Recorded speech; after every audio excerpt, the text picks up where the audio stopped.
Donc, ces extraits de lettres qu'on a vus un petit peu de partout et qui ont circulé à Washington dans l'entourage de Donald Trump et dans la presse politique américaine, qui ont inquiété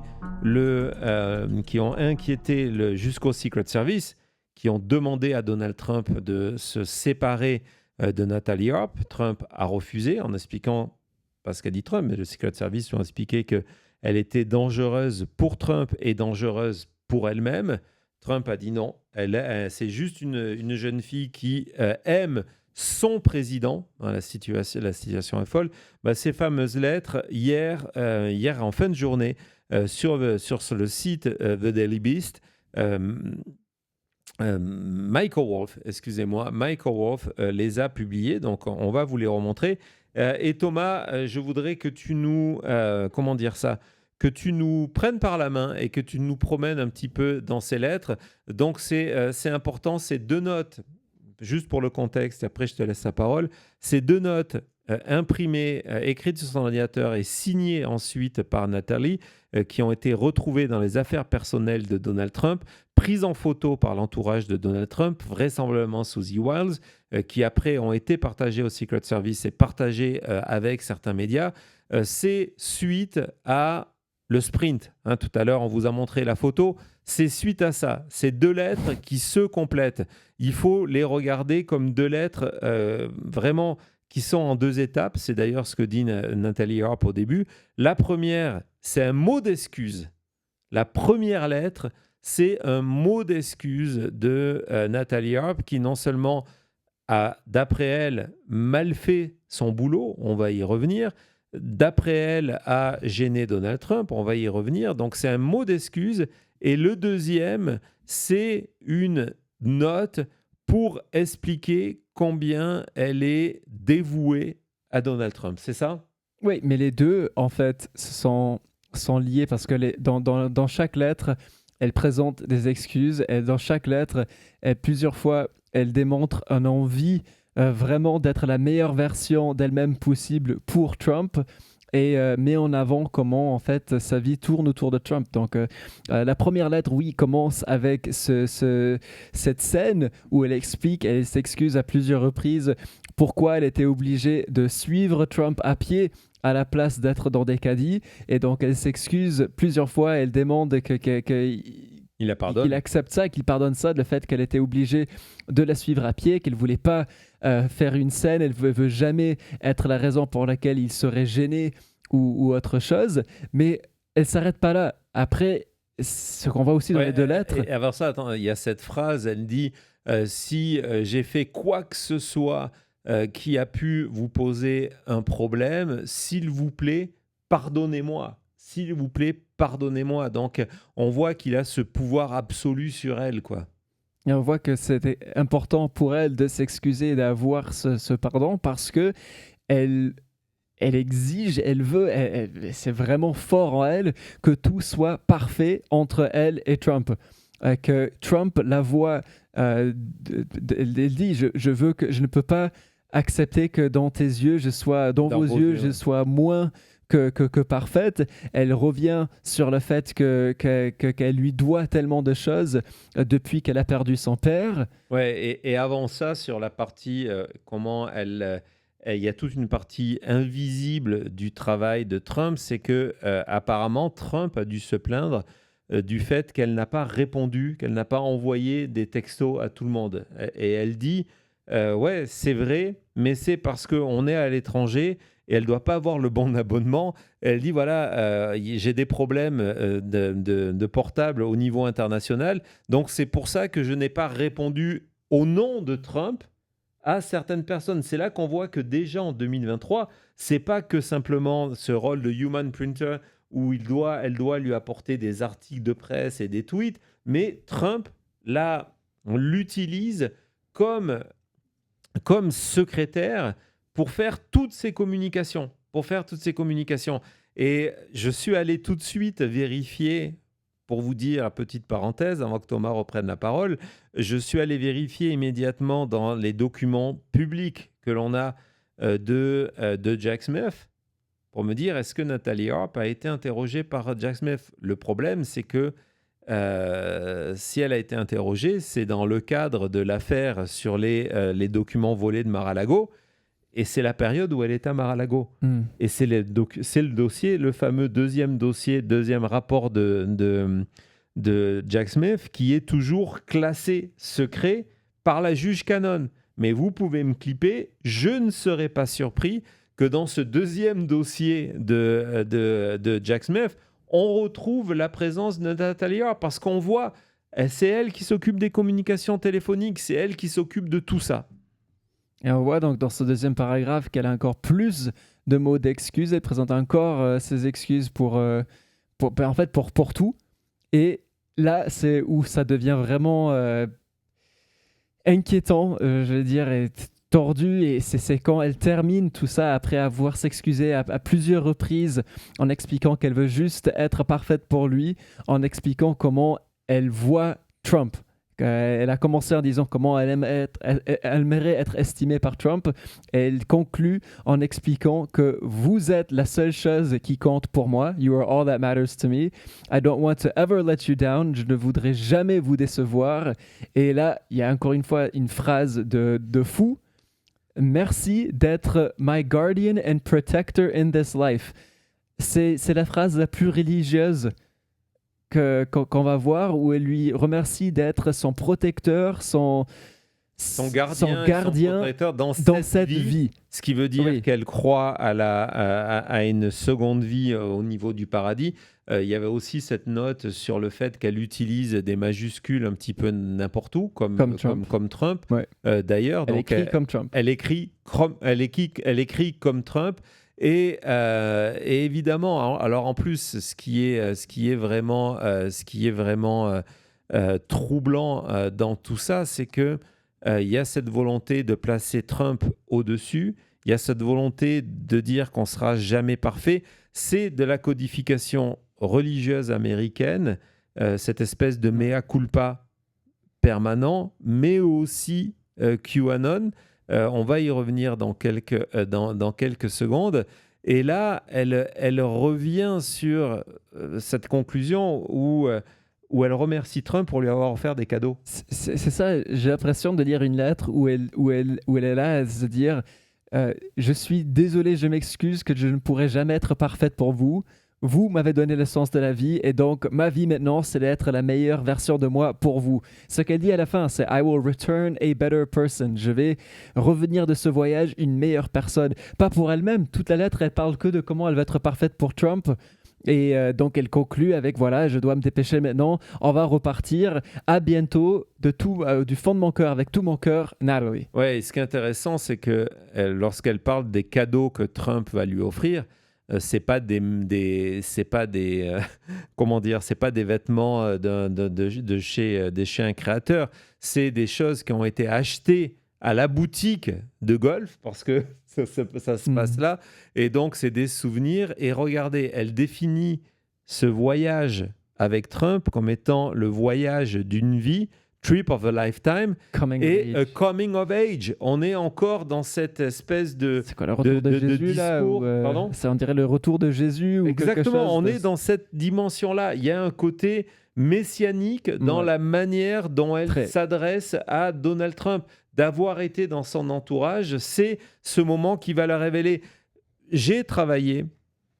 Une de mes fiertés, il y a quelques années, lorsque j'étais chez Flammarion, c'était d'avoir été le directeur de collection et d'avoir, dans le cadre de ce directeur de collection, d'avoir permis la publication d'un livre extraordinaire sur le temple, le temple de l'ordre solaire. Vous vous en souvenez, il y avait eu ce massacre, c'était une secte du côté du Canada, mais aussi du côté français, un ouvrage qui était co-signé par Gilles Boulot, TF1, Bernard Nicolas et le regretté Arnaud Béda. Et pour avoir travaillé avec eux sur ce sujet-là, si on m'avait montré ce document-là, et si on avait oublié la phrase « Dear Mr. President » et qu'on ne savait pas que c'était Nathalie Harp qui écrivait à Donald Trump, c'est exactement le texte, je ne sais pas ce que vous en pensez, le chat, c'est exactement le genre de texte que l'on retrouve dans des personnes qui sont sous une emprise complète dans le cadre d'une secte. C'est exactement ça. C'est exactement ça. Tu t'en penses quoi, Cody? Non, je pense que c'est exactement ça. C'est sectaire. Quand on lit ce dernier paragraphe et qu'on voit aussi son comportement envers Trump, c'est ça.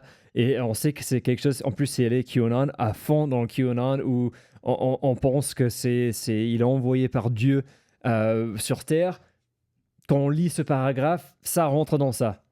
Non, c'est exactement. Et c'est pour ça que j'espère que maintenant, peut-être que certains d'entre vous se sont demandé pourquoi on voulait faire une deuxième émission et pourquoi on va faire une troisième émission et pourquoi on traite cette affaire non pas en 3 minutes sur un plateau d'expertise, mais on le traite à fond. C'est parce que ça touche à tout ça. C'est extrêmement important. Ça permet aussi de tellement comprendre de choses. Et donc, ça, c'est le premier document partagé par Michael Wolff. Et puis, il y a ce deuxième qui est la suite. Elle explique tout en début en disant « Voilà ça, maintenant, c'est le document que je voulais écrire, mais d'abord, je devais m'excuser. » Donc, le premier document, c'est l'excuse. Et le deuxième, c'est le vrai message. Le vrai message qui est une lettre de compliment à Donald Trump pour lui avoir sauvé la vie dans tous les sens du terme, si tu veux y aller. Ouais, et celui-là, il est intéressant parce que Michael Wolff, tout à l'heure, parlait du fait que comment elle est devenue la personne la plus importante dans sa vie politique, mais aussi dans sa vie personnelle. Et là, on va voir un peu de ça. Elle est très... elle se cache pas de ce côté-là. Ce qui est intéressant, c'est que dès le début, même on voit qu'elle accepte et qu'elle connaît son rôle comme human printer en disant voilà, j'ai tellement adoré ce voyage avec vous. Donc c'est quand ils sont partis en Écosse. Et du fait que pour la première fois depuis longtemps, parce que je travaille tellement, j'ai pu juste profiter du moment. Et elle va expliquer ce que c'est profiter du moment. C'est qu'elle n'était plus human printer, la personne qui imprime pour Trump. C'était, voilà, je pouvais prendre du temps de vous reparler, de passer du temps avec vous comme ça. De passer du temps de qualité ensemble, en face à face, tous les deux. Quoi. En disant que voilà, je regrette même pas le fait que je n'ai oublié de manger et de dormir plusieurs fois parce que mes journées étaient comme ça. Je passais du temps avec vous. Et elle disait, oui, voilà, en fait, je ne me suis pas rendu compte à quel point je m'approchais dans Burnout d'être la personne qui est le human printer, de vous courir après, d'imprimer et de passer toutes ces news. Moi, ce que j'aimerais tellement, c'est d'être ces femmes autour de vous où leur seul boulot, c'est juste de vous parler et d'être belle. Moi, je veux ce job. Elle le dit très clairement. Et elle dit, moi, donc c'est à la fois, on a le sentiment qu'elle pêche pour des compliments. Elle dit je ressemble au bossu, c'est le hunchback de Notre-Dame, quoi. Je ressemble au bossu. Elle le dit, c'était où au milieu. Où elle explique que voilà, parce que je porte l'imprimante, je vous cours après, vous méritez mieux, je devrais être ma plus belle pour vous. Et elle dit regardez, je regrette, j'aimais tellement notre temps ensemble avant la campagne où j'étais là à vous parler au téléphone de tout et de rien. Je veux retourner à cette synergie. Ouais, et donc, c'est un extrait qui n'a pas été mis en avant, mais on découvre qu'avant de rejoindre Donald Trump, elle a eu une période lorsqu'elle est à OAN. Et elle fait toutes ses émissions, souvent on le dit, pour l'audience d'une personne. Je vous montrerai des extraits de ses émissions à OAN. Elle sait que Donald Trump les regarde, elle fait ses émissions que pour Donald Trump. Et on découvre donc dans cette lettre-là qu'entre 2021, lorsque Donald Trump quitte la Maison-Blanche, et 2023, lorsque Nathalie Arp quitte OAN pour rejoindre la campagne de Trump, ils ont des conversations téléphoniques, les deux, c'est amical, quoi, en fait, où on va parler de tout et de rien. Et elle regrette ce temps-là. Et pour moi, je crois que c'est la phrase peut-être la plus folle, même si ce n'est pas celle qui fait le plus parler. C'est de là où elle dit « We shouldn't have to talk about work all the time ». Ou, encore une fois, elle est censée dire en français ? On ne devrait pas devoir parler du travail tout le temps. On devrait, elle est là à se dire, Elle est employée de Trump, elle est censée être une assistante au président qui va redevenir président. Et là, elle se dit, mais comme s'ils étaient en couple, comme s'ils avaient une relation intime, mais on ne devrait pas être obligé de parler du travail tout le temps. On pourrait parler d'autre chose, on pourrait juste profiter de notre temps ensemble. Il y a un terme français qui vient de la royauté. Je ne sais pas ce que vous en pensez, le chat, mais je trouve qu'il est très approprié. Ce qu'elle est en train de définir, c'est le rôle d'une courtisane. Et la courtisane, c'est celle qui accompagne à la cour le roi pour lui tenir une galante compagnie.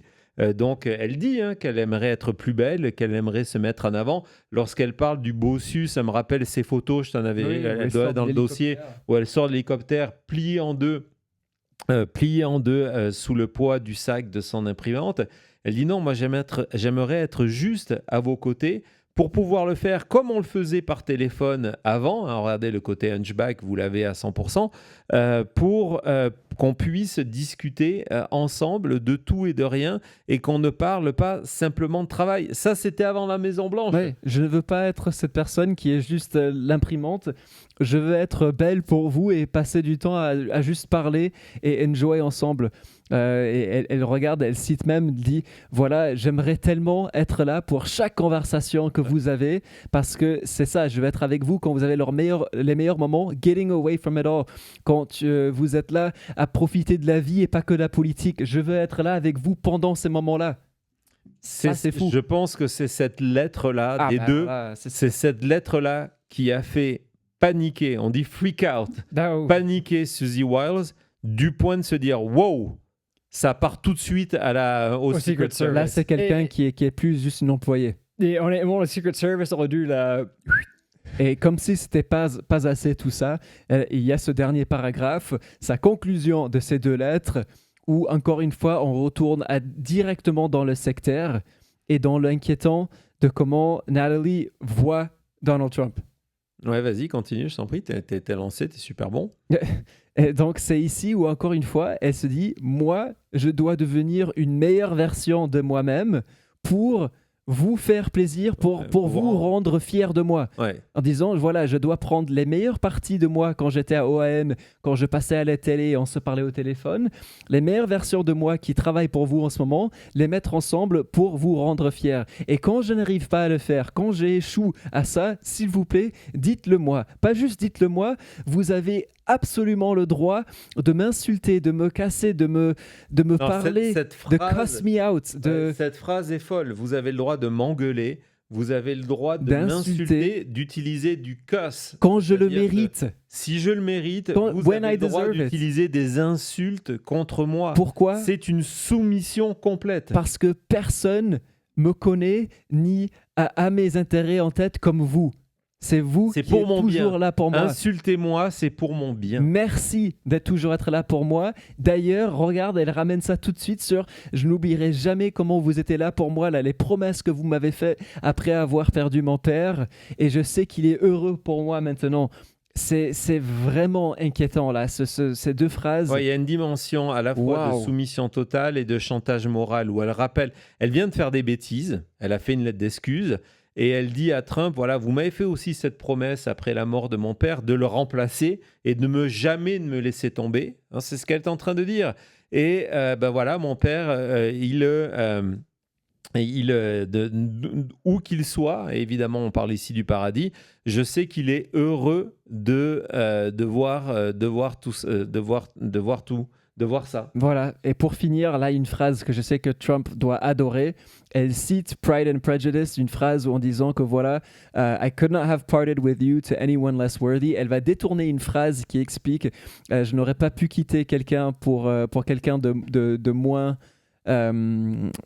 worthy, qui vaut la peine. Qui vaut la peine, en disant c'est moi en fait. Je ne pourrai jamais vous quitter parce que c'est moi qui ne vaut pas autant que vous. It is I who is unworthy de vous. Je ne serai jamais à votre hauteur. Je ne serai jamais à votre niveau. Voilà, je serai toujours imparfaite et elle signe elle signe là-dessus. Et comme si c'était pas assez, une dernière couche sur le fait, elle doit vraiment... Et là, elle me fait de la peine parce que ouais, elle est entourée de des femmes qui sont juste là pour leur apparence physique, en s'excusant du fait qu'en Écosse et en Irlande, il faisait froid, donc des cicatrices sur ses mains étaient moins... étaient plus visibles. Étaient plus visibles, donc elle s'excuse même pour ça. Quelle lettre! Et que Trump a gardé cette lettre, ça veut dire aussi beaucoup sur Trump. Évidemment. Tout ça, ouais, elle est complètement flippante, on est d'accord, mais tout ça, ça envoie... Tu as récupéré les 2 documents que je t'ai envoyés. Oui. Donc, regardez cette note de Mike Rothschild. Il n'a aucun rapport avec la famille Rothschild.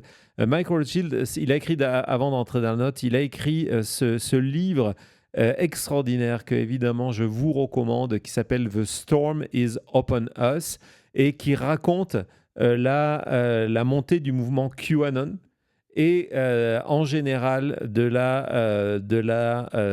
l'utilisation de la théorie de la conspiration pour tout expliquer. En fait, il définit en fait QAnon comme une forme de religion en disant c'est une étape qui correspond aux années 2020, si vous voulez, de ce qui a été la religion aux États-Unis. On en est arrivé là. C'est pas tout le monde qui est dans cette religion-là, mais la religion aux États-Unis, elle est résumée souvent en cette phrase de dire voilà, Dieu a un plan pour moi. Ok, y compris dans des cas qui, nous, lorsqu'on arrivait des États-Unis, d'Europe, étaient particulièrement choquants. Des parents qui perdaient leurs enfants dans des fusillades. Et on vous disait, mais bon, je sais que Dieu a un plan pour moi, et Dieu avait un plan, c'était le plan de mon fils, le plan que Dieu avait pour mon fils qui se fasse tuer à 4 ans dans une école maternelle. Vraiment, ce sont des choses qui se disent. Et souvent ici, et c'est des choses qu'on a rencontrées au quotidien, il y a beaucoup d'Américains qui ont grandi dans cette religion-là, qui, de toute façon, disent, j'ai pas de travail, ou je viens d'être viré, mais c'est pas grave, Dieu a un plan pour moi. Et donc, Dieu est la réponse à toutes mes questions. Et ce que raconte dans son livre Mike Rothschild, c'est comment QAnon, sur ses adorateurs, est devenu exactement la même chose. Que vous pouvez utiliser, et c'est le cadre aussi d'une secte, la pensée QAnon pour répondre à toutes vos questions amoureuses, vos questions de carrière, de quotidien, de relations avec votre entourage, de relations familiales, etc., etc. Et donc, Mike Rothschild, vraiment, le livre est vraiment très, très bien. Mike Rothschild a réagi à cette lettre-là, et je voulais vous montrer sa réaction parce que il dit qu'à l'intérieur, et il est vraiment quelqu'un qui a cette expérience-là, il dit la manière dont cette lettre est rédigée, la construction, comme Thomas vient de vous la raconter, de cette lettre-là, c'est exactement le sentiment d'une personne qui est QAnon. C'est exactement la même chose. Vous avez cette tendance maniaque de décrire quelque chose sans aucune joie. Hein, c'est juste, on raconte tout ça. Cette espèce de fixation obsessive. On est obsédé. Le côté messianique d'admiration totale sur Trump, on la retrouve dans le mouvement QAnon. Le fait qu'on va négliger, regardez, ces besoins basiques en termes de santé, que ce soit s'alimenter ou dormir, c'est quelque chose qui existe dans QAnon et qui existe. Tout à l'heure, on parlait de l'ordre du temple solaire. C'était aussi une des réalités de cette secte-là, que ce soit en Suisse, évidemment, en France ou au Canada, où justement, il y avait de manière récurrente chez certaines de ces personnes cette notification, cette remarque autour de l'absence du sommeil. Quand quelqu'un ne dort pas, il est plus facilement contrôlable. C'est ça la véritable raison. Et donc, on retrouve ça dans QAnon et on retrouve ça chez Nathalie Harp, qui explique « j'ai même plus pensé à me nourrir et j'ai même plus pensé à dormir ». Donc ça, elle vient. Et puis, cette dimension de se auto-flageller en permanence en disant qu'on ne sera jamais à la hauteur. Quoi qu'on fasse, ça ne sera jamais à la hauteur. Il dit tout ça. Ça vient du monde QAnon et on va s'interroger dans l'émission de vendredi de dimanche, si il y a cette dimension-là du côté de Nathalie Harp, au-delà de ces mots. Et sa conclusion, ce sont les signes, tout ça, ce sont les signes d'une personne qui va profondément mal. Et je suis d'accord, il y a aussi une autre dimension. C'est une personne, et je voudrais qu'on conclue, alors je sais qu'on doit parler d'un troisième livre. Thomas, est-ce que tu peux mettre le dossier? Je pense qu'il est beaucoup trop long et ça sera notre premier dossier. Il y a beaucoup d'articles, beaucoup d'extraits. Il y a 30 extraits, donc 30 extraits. Je voudrais qu'on conclue sur ça, c'est que il y a 2 dimensions dans ces courriers. Il y a la dimension d'une personne qui va mal, qui va extrêmement mal. C'est ce qu'écrit Mike Rothschild. Mais il y a aussi une autre dimension. En début d'émission, je vous ai dit, souvenez-vous de cette citation qui explique que Nathalie Harp est extrêmement intelligente. Vous avez aussi cette dimension à toujours garder en tête de quelqu'un qui s'adresse à une autre personne en sachant que chaque mot, chaque virgule, chaque phrase, chaque paragraphe, c'est exactement ce que l'autre veut entendre. Et le mystère Nathalie Harp, pardon ? Oui, non, absolument. Le mystère Nathalie Harp, il est exactement là. Il est entre la frontière de qu'est-ce qui est sincère et qui est la forme de ses propres dérives, de ses propres problèmes. Je vous ai dit, c'est quelqu'un qui a été extrêmement malade. C'est quelqu'un qui a très mal vécu le confinement. On va y revenir. C'est quelqu'un qui a vécu le suicide de son père. Donc, qu'est-ce qui est de la dimension de sa propre détresse et sa dimension de vouloir. Donc, quand on parle de volonté, c'est quelque chose d'indépendant qui vient d'elle, de vouloir devenir incontournable pour Donald Trump et qui donc va à l'intelligence suffisamment évoluée pour comprendre que ce que Donald Trump veut lire et veut entendre. Quand on voit ces 2 lettres, oui, le premier réflexe, c'est « Mon Dieu, on est dans un système, on est dans le cadre d'une relation sectaire, une relation complètement malade. » Mais la question qu'on doit se poser, parce que notre travail ici, tous ensemble, c'est de décrypter et c'est d'aller plus loin, c'est de se dire qu'est-ce que dans ce courrier fait partie non pas de la victimisation, mais de la manipulation. Ça sera la réponse dimanche, parce que dimanche, justement, le livre qu'on n'a pas pu encore citer va nous permettre d'éclairer dans cette direction-là. Et puis après, on va partir sur l'enquête, sur comment Nathalie Harp s'est retrouvée dans cette situation-là. Et vous allez voir, le danger Nathalie Harp, c'est une réalité. C'était La Chute.